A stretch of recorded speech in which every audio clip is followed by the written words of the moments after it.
afternoon. My name is Ani Pagosian, and I am with the City of Glendale's Economic Development Division, the Economic Development Coordinator here for our department.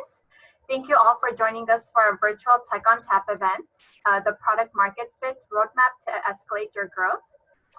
Today, you will hear from Dr. Irina Kukuyeva, who helps companies reduce operational risk and bring better products to market by leveraging 10 years of cross-industry expertise in data and analytics, AI, to develop customer-centric, data-driven products with market fit. She's collaborated on products in virtually every industry: IoT, fashion, hospitality, internet, and social networks, healthcare, finance, market research, and online advertising. We encourage you all to ask questions in our Q&A chat box after each presentation. Now I'll hand it over to Dr. Irina Kukuyeva. Thank you. Okay. Let me share my screen. Okay, awesome. I guess I'll start with, if you don't mind sharing in the chat, I'd like to tailor my examples to the audience here. So if you could share a little bit about what industry you're in, what type of product or service you're offering, and what stage you're in, that'd be great. I have some examples, but happy to tailor more to who's in the audience here. Yeah, thank you for joining. Thank you for Annie for the introduction, and to the whole Glendale Tech on Tap team for inviting me and for hosting. You don't have to screenshot anything. Here's a link to the slide deck, and the video is getting recorded and will be posted on Glendale Tech on Tap. So you should have access to everything. As you probably have thought about product market fit, there's a lot of literature out there, and it kind of boils down to you'll know it when you see it. And I think that only applies to dating. I'd like to give you a little bit more of actionable results today on what you can actually do to get started today to figure out where you are and how to improve your product to resonate with your customers now. Let me move. Okay, awesome. So I'll start with, also I wanted to thank Annie and the team for this graphic. I really liked it. I saw it in the newsletter and thought this was awesome. Especially since I have been puzzling in my spare time. So I appreciate that. So my agenda for today, I'll start out with definitions, make sure we're all on the same page, and then we'll talk about the roadmap for product market fit. And then the hardest part, getting started, and then how to keep going. Let me see, I see a couple of people added things to the chat. Education, consulting, and then nonprofit. Awesome. Okay, so why am I giving this talk? So as Annie said, I've been doing this for a while. I've spent about 10 years helping companies answer this exact question, product market fit. And I saw a lot of what worked and hasn't worked. And so today I want to give you a step-by-step on how can you do this yourself. As I said, let's start with definitions, and I'll pause between sections to ask for questions, and if you have questions in the meantime, feel free to add them in the chat as well. The 10,000-foot view of product market fit is making sure we're solving our customer pain points. Oh yes, this is being recorded, and then this will be posted on the Glendale Tech on Tap website.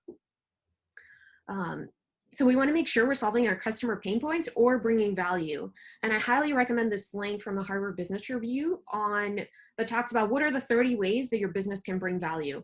I will admit, I'm definitely a productivity hack person. So all of the things that I pay for are just Calendly Pro, Zoom Pro, Zapier, that's my go-to. Those are the kinds of products that I buy. So knowing why your customers are buying your products is really important.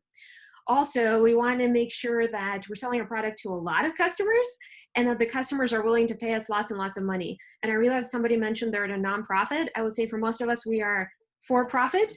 But for those of us that are nonprofit, then it's contributing, lots of customers contributing to the mission. And then the one other caveat is if your product is a marketplace, you have the difficult task of reaching product market fit actually for both sides. So you have two sets of customers, your the demand side and the supply side. And so you will need to reach that, figure out what that looks like for both sides. Now, Annie, do you mind going to the next slide, please? Thank you. Awesome. And then what you'll probably see is there's a lot that's happening in the business. the product, with your customers. And so one way to do a quick summary of what's happening is to define metrics. And what are some, I would say some good qualities of metrics are fourfold: making sure they're easy to understand, making sure they're easy to compute, they're believable, and then the last important thing is making sure that we can use it to evaluate how an experiment is going. So do you actually have control of what it's capturing? And I'll talk a little bit more about that later in the talk. I would also argue there's kind of 3 different types of metrics. So the positive are kind of what's happening really well in your business. What are the sales? What's the engagement?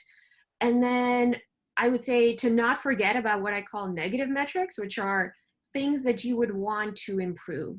So for instance, one thing to track might be time between or time to.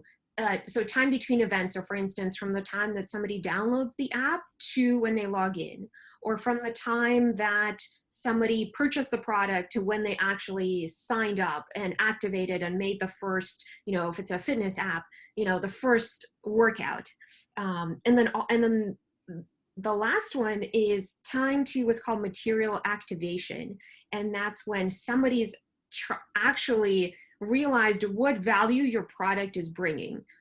Sometimes that's not the first action, but figuring out what that is and how long that takes and trying to speed up that process will bring a lot of value to your customer faster, and then also explain or motivate customers to sign up more. And so one example of that, I went to a talk by Shiva Rajaraman from Spotify. And so he noticed that for Spotify, it took about 3 months to recommend a playlist that you would actually want to listen to. But the free trial was only 1 month. So what they ended up doing was offering the first 3 months at 99 cents to solve that problem. So it's just one way to, as you're tracking things, getting more customers on board and then tailoring the prices and the expectations to how long it's going to take them to onboard. I also want to stress the importance of having a one metric that matters. And this kind of defines your mission at your company. So one example might be if you're Stitch Fix. So Stitch Fix sends customers a box of 5 items. You can pick however many you want to keep and send things back. So one metric that matters for them or similar company might be, well, what's your take rate? On average, how many items are customers keeping per box? Notice that that's really hard to experiment with because that really depends on, well, what inventory do they have to put in the box? What the stylist recommend putting in the box, but also the customer preferences. But it's a metric that might tell you one aspect of the health of your business. And then of course, as we're talking about metrics, there's a lot of caveats to what makes good and bad metrics. And most recently in the news, we saw if the metric is be all end all, things like American Airlines 3411 happens, Wells Fargo. I also see a lot of startups actually focus on trying to predict the future. So leading indicators before figuring out what's happening now or historically, or what's called lagging indicators. And then of course you heard about my stats background, so I have to bring up causation and correlation. So just because 2 things trend together does not mean that one causes another. So that's one thing to think about. And I don't know if anyone's comfortable sharing in the chat, what is their one metric that matters, or what's one metric that matters that they're thinking about implementing?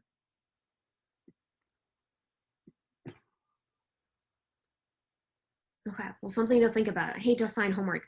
Oh, churn rate. Yeah, definitely. Yeah.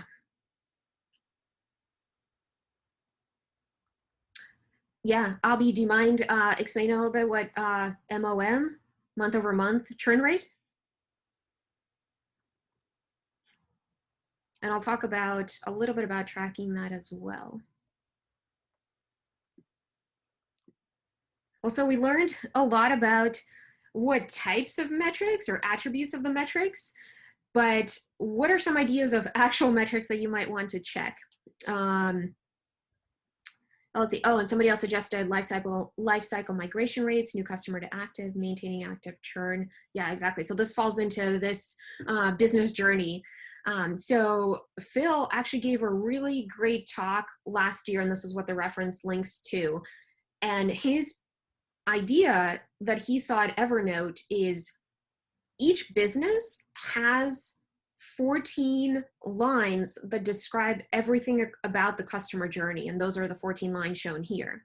And at Evernote, where this grew out of, he actually had one team per line trying to improve the performance of each of those journeys. And what he also recommends is looking at line 10, which is somebody goes from a high value user to an inactive user, and being able to have that as the first thing to look at and try to mitigate. So what is causing, or what's happening that high value users become inactive? And I will come back to this time and time again. If you're a marketplace, you would have to do this twice. So you would have a journey for the demand side of who's, never been a user and then becomes a user. And then for the supply side, who's never been, a mentor or an instructor on the platform and then is coming back and then is coming to offer services. And I would go one step further and say, if you're actually a business that has hardware as a service, so think, let's say, fitness gadgets, and other services that has software and a hardware component, you would actually have a third journey from idea to prototype to manufacturing to production to delivery to also think about. So lots of things to think about what's happening in the business, but hopefully that helps also scope down where to look at. And then any questions on this before we go to the next one? Is defining the low? Yeah, that's a good question. So I'll touch, so obvious questions, one big struggle I've seen in defining the low versus high value users. So I'll touch on that a little bit briefly in the next couple of, I think maybe we'll talk a little bit more about metrics. And then if I don't cover that, I'll come back to it. Yeah, thank you. No, good question. Yeah, raise your hand if you've read this book or listened to a podcast about it. Anyone familiar with this? Yeah, if not, I'll just do a quick definition here. This is the definition section. Oh yeah, awesome. Oh, cool. Okay, some people own it, some have read it. Awesome. Okay, I'll just do a 2-second summary of this. So the main idea behind the lean startup is to fail fast. And the way that you do that is to do really tiny experiments or tests to test your hypothesis about what your customers want or you think they want, and then get feedback from your customers as fast as possible so that you're able to then either keep going with that idea or scrap it and go back to the drawing board. And so the smaller the tests and the faster then you can get the feedback. And we'll come back to this of how does this tie in actually with product market fit. Yeah, awesome. Okay.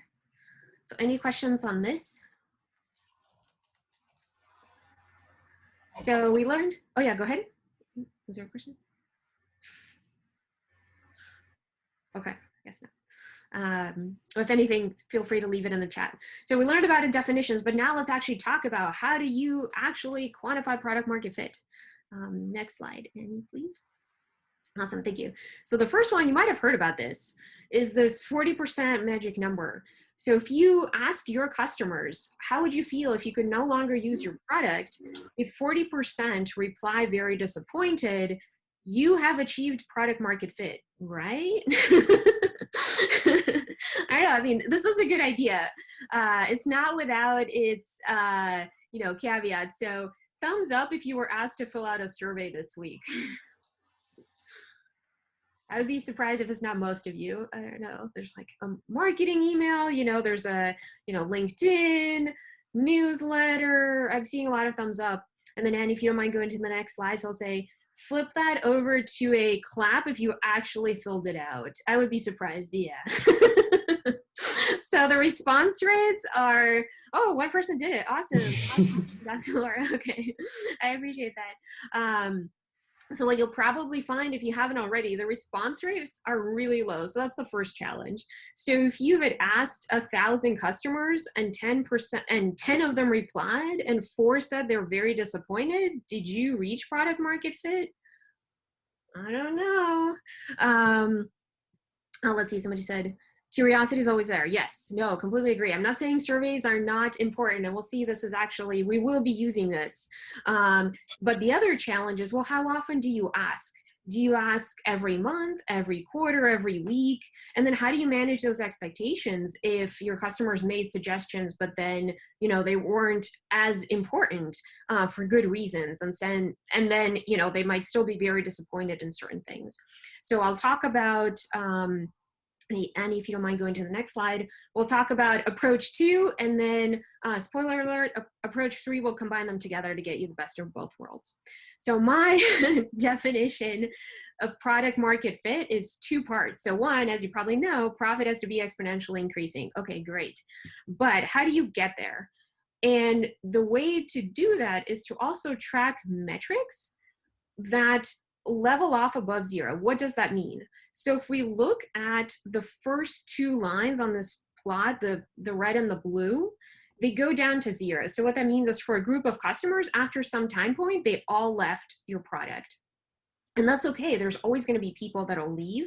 But what you will want to have is a stable, loyal, profitable group that will stay with you time after time. And then if you can figure out what that is, to then grow that group. And so the other red and blue lines actually are above 0 and are stable over time. And I'll talk about, so this is probably a really vague graph. Well, these axes, metric, time periods, what is this? So I'll talk a little bit more about that in the next slides. And of course, I'll keep coming this time and time again. If you have a 2-sided marketplace, you will have a potentially different metric and potentially different time points to figure out what that product market fit looks like for both sides. And then Annie, if you don't mind going over to the next slide. Awesome. So what is one axis? I said metric. Maybe you look at profit. Why profit over sales? And there were 2 companies in the news last year, so one in May and one July. What ended up happening with DoorDash was that one pizza restaurant owner realized that they sold, so their pizzas were sold for $24, but DoorDash listed them for $16. So he literally could buy his own pizzas at a profit. And so it's an interesting article. And then Scale Factor focused on sales above all else, especially before they were trying to raise Series C, and their churn was $600,000, but their graphs around sales looked amazing. So again, also really interesting article to read there. And then Andy, if you don't mind, next slide. Yep, awesome. And then I said time period. Well, what period do we pick? And I hate to say, really depends on your business. So the goal there is to figure out, for instance, you know, one thing to look at might be, what is the retention window? You know, does it make sense that, you know, at what point does somebody become inactive? Is this a quarterly? Is this a monthly? If, let's say, your product is a hobby, what happens if somebody doesn't use it for 2 weeks or 4 weeks?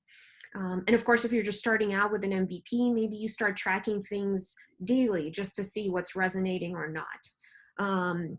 And I hate to say this will depend on your business, but the main idea I would say, start again, either daily or weekly, and then see what are the trends? What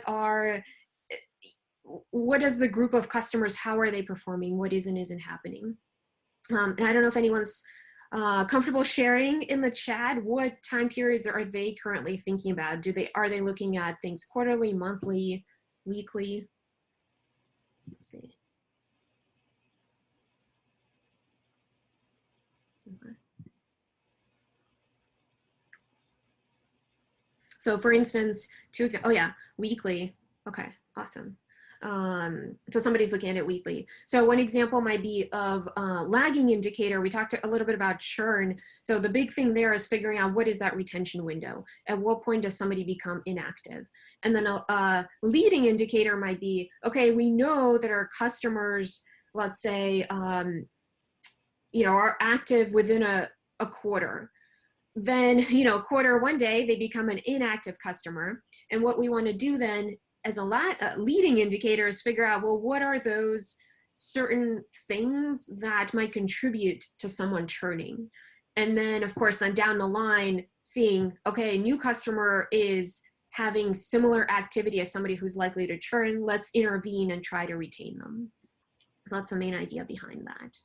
Let's see. Okay, and then a couple others. Laura's doing all of them, great. Probably for different metrics, and then other people are doing quarterly. Awesome, and then some people are doing KPIs daily. And then seasonality plays into it, definitely agree. Yeah. And then Annie, if you don't mind going on to the next slide. And then we touched a little bit on the metrics. So what are some things to think about?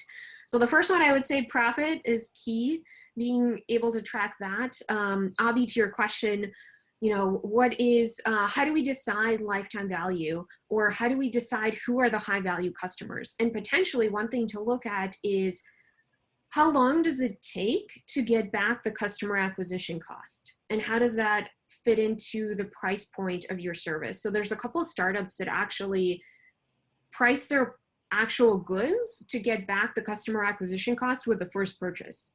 For some, it might take 6 months. And so then the question becomes, okay, well, should high value customers be, let's say, 3 times customer acquisition costs? And then medium value might be you break even, or hopefully actually above breaking even, or something like that. So then it is figuring out, what is and to say what is important for business there, but happy to talk more. I don't know if you want to do a follow-up. Does that help a little bit?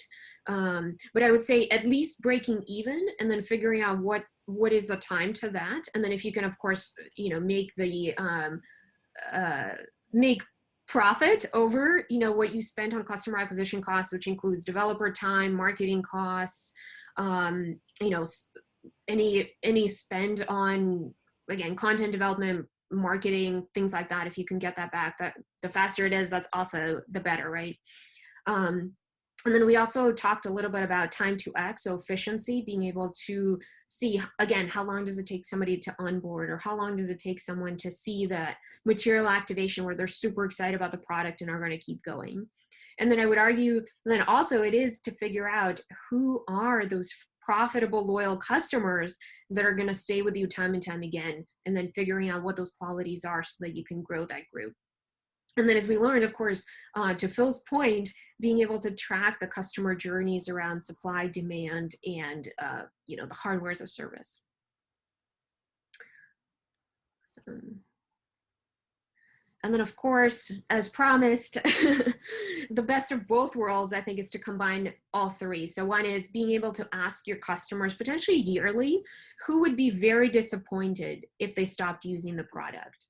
And then also being able to track metrics to look at exponential profit and then activity that defines those loyal customer base that stay with you.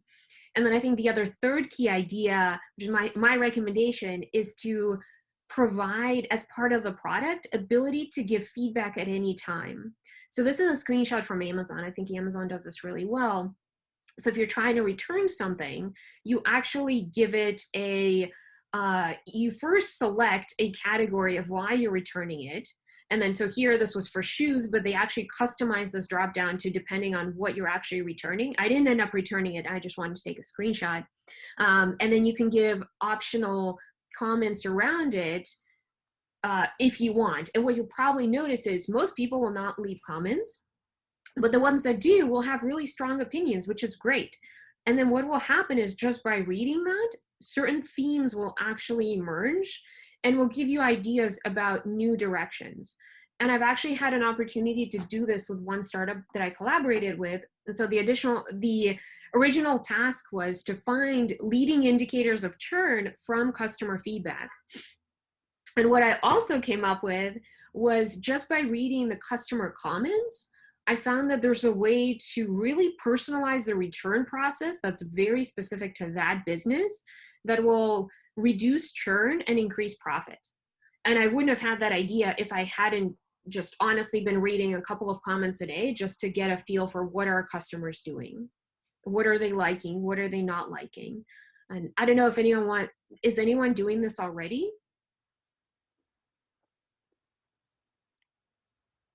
Yeah, highly recommend just having that part. Awesome. Okay, great. One person's doing that. That's great.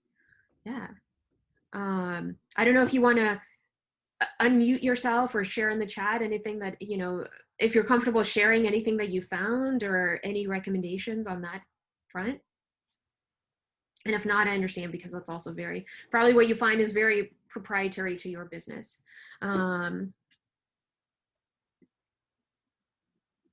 Okay, awesome. Let's move on to the next slide. Okay, great. So as you probably know, the road is not linear. There'll be a lot of ups and downs, and product market fit is not guaranteed. I can only say refined, but not again, not guaranteed, because what you'll probably see is competition will enter the arena, customers' preferences will change. COVID happened, things will change, from time to time, and being able to track things, daily or monthly, quarterly, will help you course correct and figure out if there's something that is not working as expected. And any questions so far? Awesome. Okay, let's do next slide with a recap. So as we probably learned, it's much easier to your customers. If you ask customers, how likely are you to recommend a product to a friend? Most will probably say sure. But what will be more interesting is to actually see who's doing those recommendations. What are those rates? And I find that, those actions speak louder than words. And being able to track metrics over time will help you figure out, and again, and course correct if something's not working perfectly. And then my definition for product market fit for you that I highly recommend is 4 parts. Being able to track at least one business metric and seeing that you keep getting your customers hooked and coming back. Being able to listen to feedback as part of the product, and then asking them, are they very disappointed if they're not going to be using the product? And then, as I mentioned time and again, being able to do this for supply and demand hopefully helps a lot to figure out where you are and where you need to improve. Any questions on that? Okay. Okay. I don't know if anyone wants to share this. Have they found that collaboration across teams is very hard? or it is easier to collaborate across different teams at your company? I found working with different startups, this is very hard. So this is just one side effect of this section, but if you are able to collaborate well together, that's awesome. So what we've learned so far is we saw the 10,000-foot definition. Oh yeah, extremely hard. Yeah, possible to break silos. Yeah, so hopefully I'll be able to give you some tips today to help fix that as well, or improve that a little bit. So we had the 10,000-foot view of product market fit. We learned the 4-part, my suggested definition of how to actually see where you are right now. But then the goal is, okay, we know where we are, but how do we figure out, how do we improve? And the approach there is this build, measure, learn that I touched on very, very briefly. But I'll talk a little bit more in this section. Awesome, thank you. So I call this build, measure, learn, or executing with or without authority. So what happens is build, measure, learn. From the title, there's 3 parts. I would actually argue there's maybe 9 parts shown here. And the first part is alignment, which I find is probably the key to doing everything else. And the first is making sure that everyone is contributing ideas. What I find is that if everyone in the company is able to contribute ideas to, let's say, one giant backlog or one giant product board, and other teams' boards roll into that, when things are prioritized, and I'll talk a little bit more about how, it's much easier to collaborate because the whole company is on the same page. Then I don't have to use my capital to bug the other team to help me put something that's customer facing, that's been delivered. And so my recommendation is to first, again, have everyone contribute ideas, and then following the logic of build, measure, learn, scope it down to the smallest thing possible, the smallest 1%. Instead of building something out, have a sign up list. And I'll have an example on the next slide on what is one example of scoping things down really mean. But I find the first three parts, the idea, scope, and prioritize, I cannot tell you how many, probably every single meeting I'm in probably touches on one of those points. Oh, no worries. And then, of course, prioritizing. I would also recommend prioritizing in 4 different ways. And I link to all of these on my blog post, but I'll share that here as well. The way to prioritize, I would recommend, is 4 parts. So one is business impact. And if you're a nonprofit, mission, contribution to the mission. Then time to delivery. How long is it going to take to actually get something out the door? Then data availability. At the end of the day, we're going to be looking at metrics to see if something is working or not. Do we have the data available to even help us figure out what that metric looks like right now? And then the 4th, which I think a lot of people forget about, is actually how interconnected are those projects. What you'll probably see is one project might take a really long time, but once that's done, everything else becomes easier. And so I would say, all else being constant, if that's the only difference, I would prioritize that one higher up than another one. And again, I find that's the, that priority and the business impact makes a big difference about, what do customers want? Because at the end of the day, business impact already translates into what customers want, because if we're not solving a lot of the customer pain points or the customer pain point, they'll go somewhere else, unfortunately. And now that let's say we're aligned, we know where we're going next. We have to figure out what that success metric looks like. How do we know after we run the experiment that it actually worked? This is also not trivial. I think this whole slide could take weeks of meetings, no joke, to figure out how to get on the same page. So I don't want to downplay just how difficult all of these things are, maybe multiple weeks. And then figuring out, okay, I'm going to run this experiment for a week, and then I need to see this number to make sure we can move forward with the project.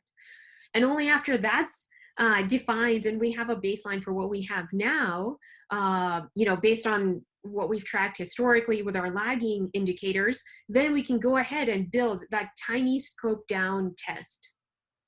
And then what I find is that a lot of companies actually give that test to everyone. They'll email their whole customer base and say, hey, we have this thing, come sign up. And what I would actually recommend is only sharing it with a small percentage of your audience, because then you can measure to see, did the test actually, was it work? Or did it actually, did you, for instance, if the test is a sign up form, did the form actually collect the emails? I'm sure we've all had that experience where somebody sends out a Google form with a survey and then you can't actually add to it because the permissions weren't turned on. And so, if you emailed everyone and then everyone tried it within a minute, couldn't log on, most probably will not email to tell you to fix that. I will, but I don't know how many will. And so if you don't, also then if you roll it out to everyone, and if you don't monitor that, hey, we expected, 5,000 signups out of our 10,000 mailing list and you got 0, you might not know until 2 months later, or whenever you go check the Google Sheet, for instance. And I'm guilty of, forgetting permissions all the time. So again, making sure to have the ability to roll something out. And I would ask that you ask your engineering team to help you develop that capability, and then being able to measure the metric that you're interested in, so that, again, you're tracking this daily or weekly to see, are things going as expected? And then at the end of your test period, let's say this is a week, then you figure out, okay, you look at the metric and see, did the customers really want this, or should we actually just pursue another idea down the next idea on the list? It might be more promising. That would be my recommendation there. And then any questions before I go through an example? Okay. So here's a, oh yeah, was somebody asking a question? Okay, maybe we'll do next slide. So how to get started. So the first one, I think this is one of the questions that I get asked a lot is, pricing. How do we figure out the pricing? And then my recommendation then is to, well, one is, let's say that's our biggest priority. We want to figure out, what do we price our app or the feature at? So we'll figure out, okay, we need this much customers to buy at, let's say, 99 cents for our app of it going live. And one thing you can do is create a sign-up form. So I just, you can have a Google form. Right now I have a tiny test on my website to see, do people even want a newsletter? I don't have a newsletter. Do people want a newsletter? Do they want one that's for data professionals or founders? And then I actually, I announced it here right now, right? So I shared it with a tiny percent of potential customers in this case. And I will track daily who's signing up. And then decide, at the end of the week, is there even any interest? Is it worth it to create that content? Is it worth it to create that app or that product? Or maybe what you'll see is people might, they might sign up, or they might give you feedback about other things to improve. So any questions on this section?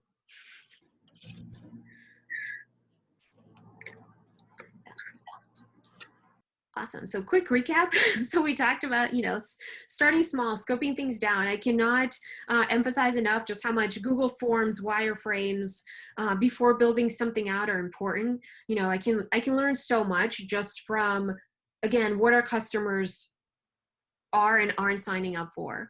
And, we talked about, tracking metrics. If we won't know how successful something is if we don't have a baseline. So if we don't know what our current sign up is without us sending out a newsletter, we won't know, is the newsletter important? Or, what was our engagement before and after a certain feature went out? If we won't be able to monitor this, we won't know, is this actually improving or not? And then, of course, then, being able to share things with a small percentage of your customer base so that if there's, bugs or problems with a process, those are caught early. I've had, I think it was within the last month, I was trying to place a pickup order, and I went, checked out, gave my credit card, everything, and then I clicked submit, and then I got a white screen, and I don't know, what was, did I place the order? Did I not place the order? Is my credit card going to be charged? Did it actually happen? And until I got an email confirmation 10 minutes later, I wasn't sure what was happening.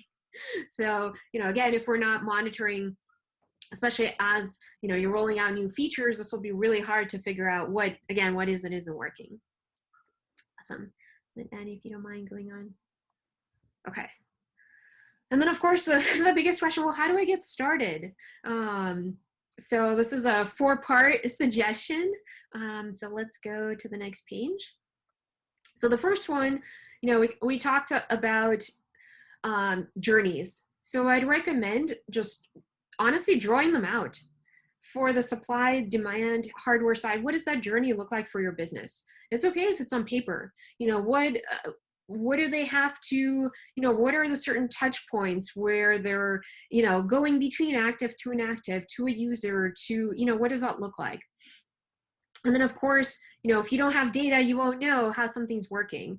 And I would argue that there's 5 types of data points that describes your whole business. What I would call customer demographics, so including the device, like who's on a Chromebook, who is on a Android phone.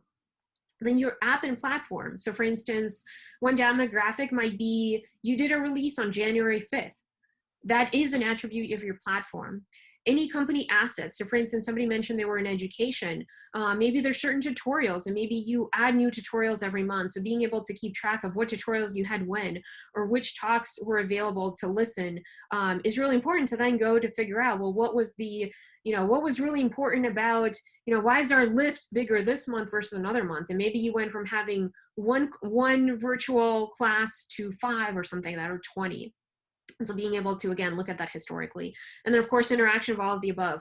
Which customer is going when, and then what are the touch points, or when are you emailing, when is marketing reaching out, or when is your customer contacting customer support. And then, of course, if you have that time stamped, you also know what was the activity like in the last week. And then I highly encourage you to ask your engineering team to help with this, to help you collect those insights. And then I'm happy to do an assessment to figure out if there's any mission critical data you're missing. But otherwise, I'm very much a do it yourself, and I'm here for support. So let's go to part 3. So, we knew our journey, we got some data. Well, now it's time to get those metrics. We learned about all of these metrics. You probably have ideas as well. So then the question is, now let's figure out what those metrics look like. And then, of course, the 4th is then figuring out, okay, well, those metrics are now the baseline.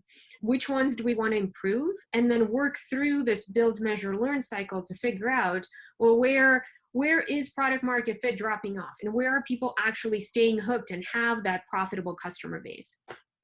And then I cannot emphasize enough how much automation is not the first step that I would recommend.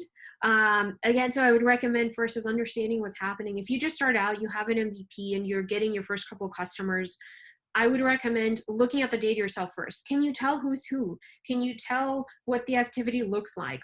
Are all of those journeys represented in your data? What you'll find is that every vendor will tell you we can automate all of your stuff. But until you know what that stuff is, you won't know which vendor is right for you. So that's my one big suggestion. Any questions on that? Okay.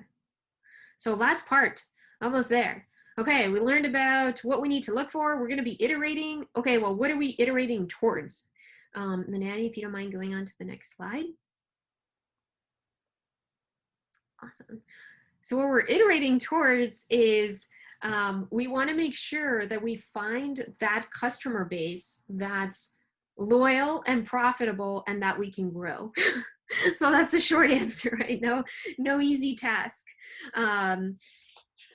And what we want to do then is also provide them the opportunity to give us feedback so that we have ideas for new features. And then as we're rolling things out to a small percentage of the audience and monitoring how things are going, you'll see what is and isn't working well and how do you improve. And then if you don't mind going next slide. So any questions before I do a recap? Awesome. Okay. Last slide, pretty much. So we learned, hopefully, how important it is to get company alignment. We got a tip on how to do that. As we all know, your customers are unique and your business is very, very unique. So if you can figure out or use the 4-part, definition on product market fit, figuring out, again, the key business metric, making sure that at least 40% of your customers are very disappointed that they can't use the product, that your profit is growing exponentially and your customers are able to give you feedback, you'll be able to use the metrics over time as baselines to then iterate on figuring out what is and isn't working, how to get your customers hooked through this build, measure, learn, and doing the small tests to help you figure out which features to add and which ones to scrap. And then, of course, use whatever tools you're comfortable with. Also cannot emphasize that enough. Paper, Excel is not bad. It is still your friend if that's what you're comfortable with. This is not the time to, invest in something that you're not sure what you really want. So that's my biggest tip there. Any questions? Oh, thank you, Adriana. Yeah, that's a good question. Recommendation regarding how long to track a specific metric to make sure we're getting a solid data set results. Yeah, that's a good question. I would say, well, okay, so the short answer depends on the business, of course, and your data. But what I would recommend is, so we saw, that, for instance, your retention window might differ from company to company. So the first step I would recommend is figuring out what that is. Is that, we saw for some people that's quarterly, for some it's, bi-weekly. and then tracking a couple of those retention windows. I would say that's the long-term strategy. And then starting out, I would recommend tracking things daily, even just to see if things are working. What you'll also see is if you're tracking those attributes of the platform, you will probably see jumps in those metrics to see, okay, well, let's say things are leveling off at, 5%, 10%, and then all of a sudden we release a feature that's super popular, and then now we're leveling off at 10%. So we have a lot more loyal customers. So that's kind of my general advice is look from, I think the retention window will tell you a lot. And especially if you're seeing that the retention windows drop down to 0, that's something, so that most of your customers dropped off, that would be a, then going back historically to look at what happened. Were there certain things that weren't working? Was the sign up page not working? Was the checkout process not working?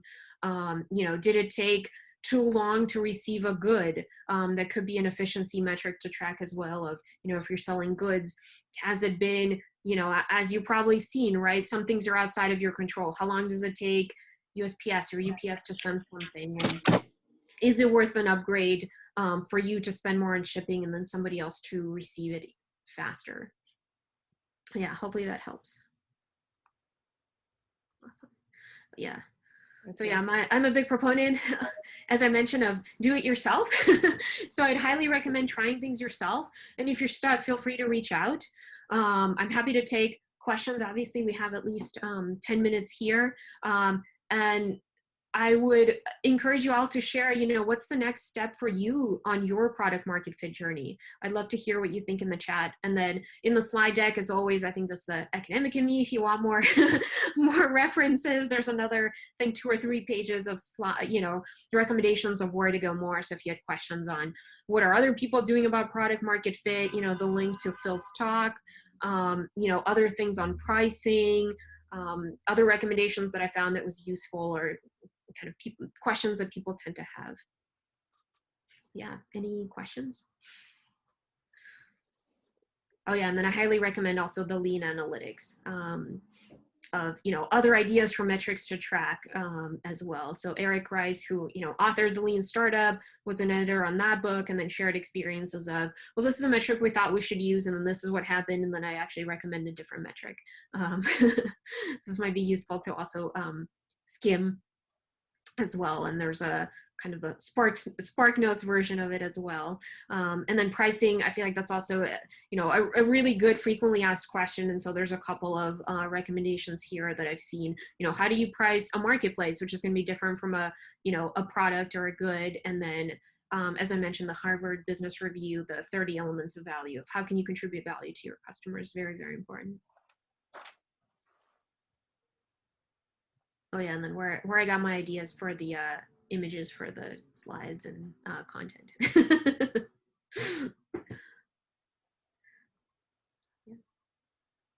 Well, I will jump in since everyone is very quiet.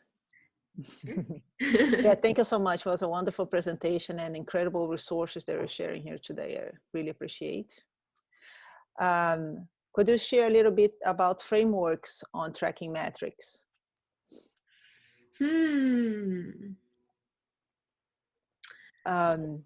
Right, I think one of the most popular ones is the AAARR,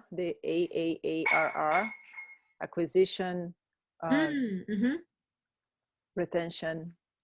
So I was just wondering how do you go about, or what is your recommendation around defining those key metrics? Yeah, that's a great question. So let me pull up. So if actually, well, so the first answer is that it really depends on the stage of the startup and what the product is. That's a short, annoying answer. The long answer is, so I'm pulling up, I actually have a Google Doc that I keep track, and I just call it metrics. And it's literally 20 plus pages long of different ways to track things. And let me just share a couple things in the chat that have come out. So there's certain, let me see, a couple that have been interesting. So NFX has one that was, I'm looking for one, so it was kind of, what are the metrics by stage? Because that's sometimes even more Exactly. Yeah, that'll be interesting. Let me find where that link is, where I put that. Oh, this is what happens when the Google Doc is really long. Don't worry at all. I will connect with you on LinkedIn and maybe you can share there. No worries. Sure. But yeah, the short answer, I can't find the link, but I put it in my doc. So early stage, seed to Series A, you want to grow aggressively. So the advice there is find your product market fit before spending aggressively. And once you have it, you'll need 3 to 5x annual growth. You'll want to look at the payback period that we talked about. What is the customer acquisition cost? How long does that take?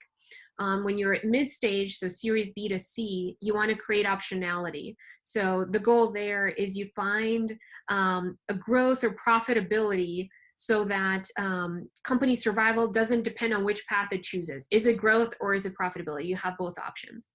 And then the later stages is that much more profitability there as well. So you want to do, I guess the advice there is, well, that's kind of the general advice. I cannot, let me see if this is the link.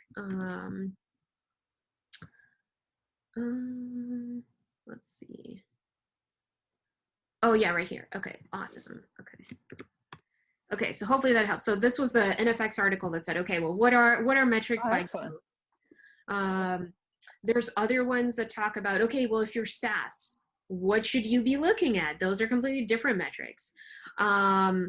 If you're, for instance, social media, so there was an article from, Anderson Horowitz that said, okay, well, if you're social media, how do you actually measure your specific thing? And so what you'll find a lot of these is it is still customizing it to you in a way that makes sense for a business, but certain things that your investors are looking for. And then the other, of course, is, if you're looking to raise, if you don't have access to an investor, going to pitch events of companies in the similar seed round so that you get to see what is in those pitch presentations. What are those, what are the questions that investors are asking about so that you can add it to yours and start tracking if you're not already. Yeah, excellent. Thank you for sharing. Oh yeah, no problem. My pleasure. Awesome. Any other questions for Dr. Kukuyeva? No. Oh, awesome. Somebody shared actually, Scott shared, there's a book called Marketing Metrics by Ferris. Pfeiffer is a good investment to figure out metrics as well. I'll check that out. Thank you. Awesome. Well, thank you, Dr. Kukuyeva, for presenting today. This was a very informational session. I hope everyone present today can utilize what we learned in your professional careers. I do have an exciting announcement to make. Glendale Tech Week will be held virtually this year, starting in the month of March. I will drop a link in the chat box, or John Bandek did it for me. Thank you, John. Here you can find more information on our Tech Week events, sponsorship opportunities, and programs. You can also follow our social media at Glendale_tech or choose Glendale to learn more information on Instagram, Facebook, Twitter, and LinkedIn. Thank you all so much, and more information on the next Glendale Tech on Tap will be posted on our website and Eventbrite page sometime next week. Thank you. And this is recorded, so if you would like to get in contact with me or Dr. Kukuyeva and access the slides, you definitely can. I'll go ahead and write my email address as well. Awesome. Yeah, my pleasure. Thank you for joining us today. Wishing you luck and can't wait to hear where you're going to take your product. And if you have questions, please feel free to reach out. Thank you, Dr. Kukuyeva. And thank you everyone for attending.